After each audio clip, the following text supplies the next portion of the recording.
today is actually, I think, as the worst, I mean, the worst teacher-student ratio in the world. I think at 42-1.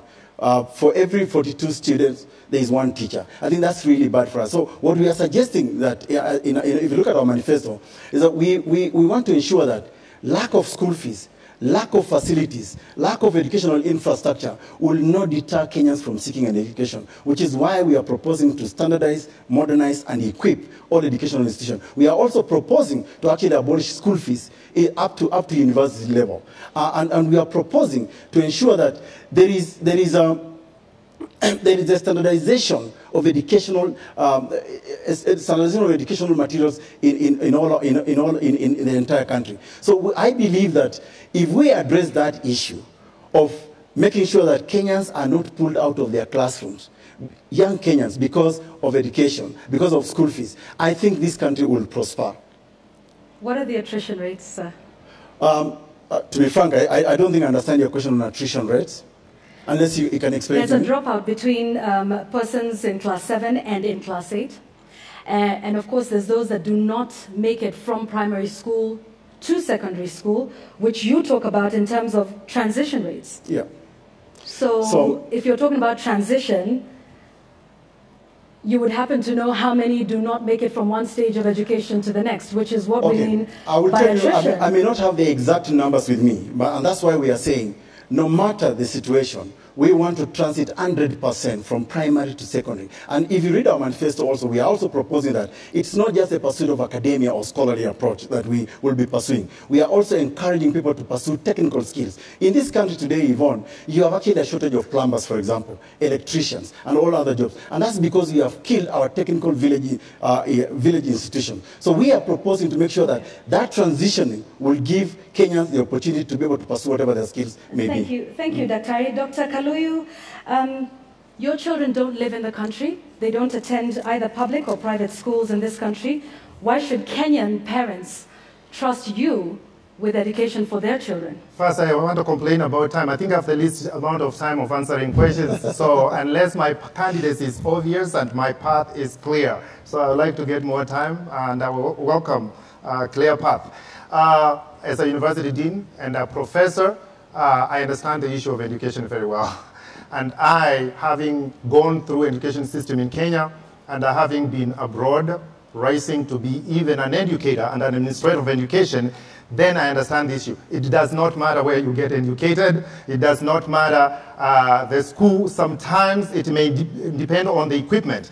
But I can tell you, when it comes to education, majority of Kenyans, less than 5% of Kenyans have degrees. There is high unskilled labor out there. And therefore, a lot of times when we speak as if the degrees are the only solution to the world.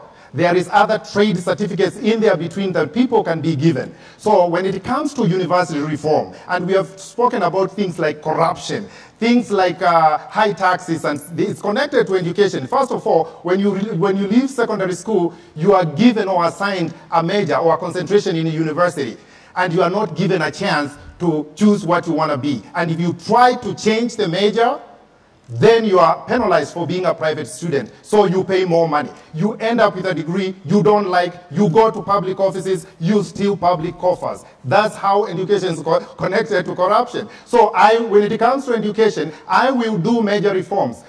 You think of Matiang'i, I will be Matiang'i on steroids. If you are in university, you want a major, you will change the major of your choice without penalty because you want to serve this Kenya with commitment, with what you have in your mind. So universities out there, I got your back.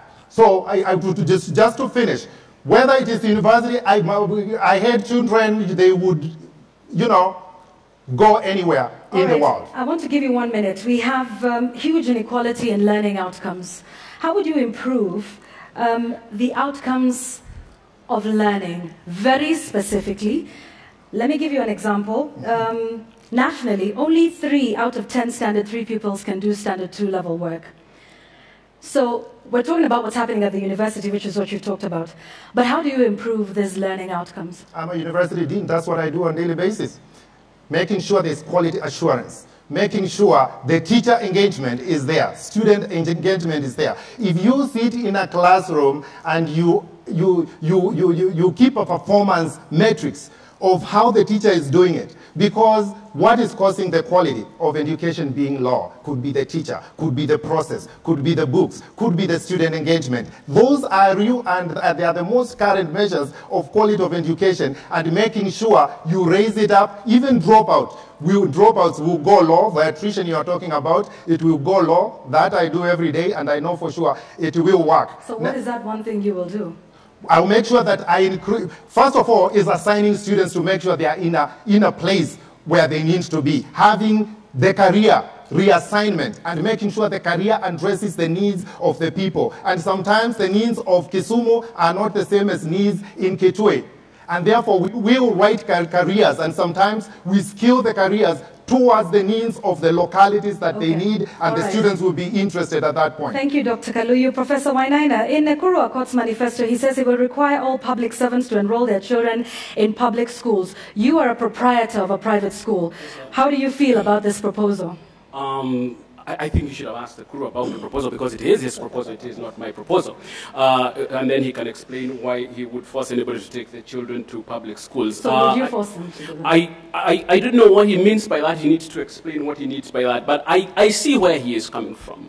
And his argument is because the elite and the people who are in government have the capacities to take their children to private schools, then we have sort of neglected the public schools and denied the opportunity of regular kids the chance that you and I got. Do I agree with him on that? Yes. And when I go to my village is... So where would that leave your school then? We'll talk about my school. When I go to my village, Yvonne, it is very, very serious to see that only the children of the poor, of the poorest, have been left in the primary school that I went to. It was a public primary school. So that the question you're asking about improving the quality of education for our children in public schools is a pertinent question. You have asked about a question of attrition. You have asked about the question of improving outcomes. And those are some of the things that made me found a modern school in order to teach this country how education will have to be done in the future. I have said that my candidature is all about modernizing this country.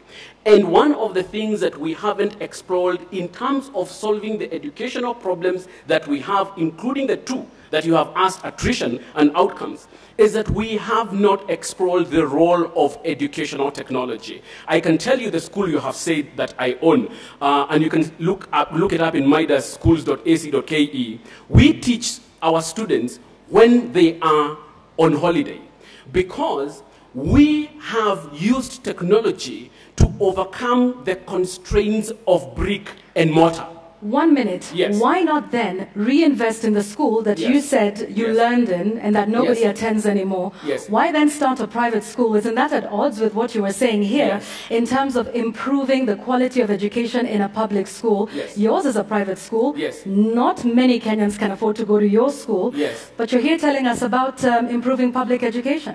Yvonne, you need to find out what the mission of the school is. Why did I start a private school? Let me tell you, if you want to be a rich man, please don't start a school. It is probably one of the most stupid things that anybody would do. Why did I start one anyway? Because I believe it is important to let this country know how modern education should be done. So if you go to midasschools.ac.ke, our mission is to provide modern learning systems and environments for the future.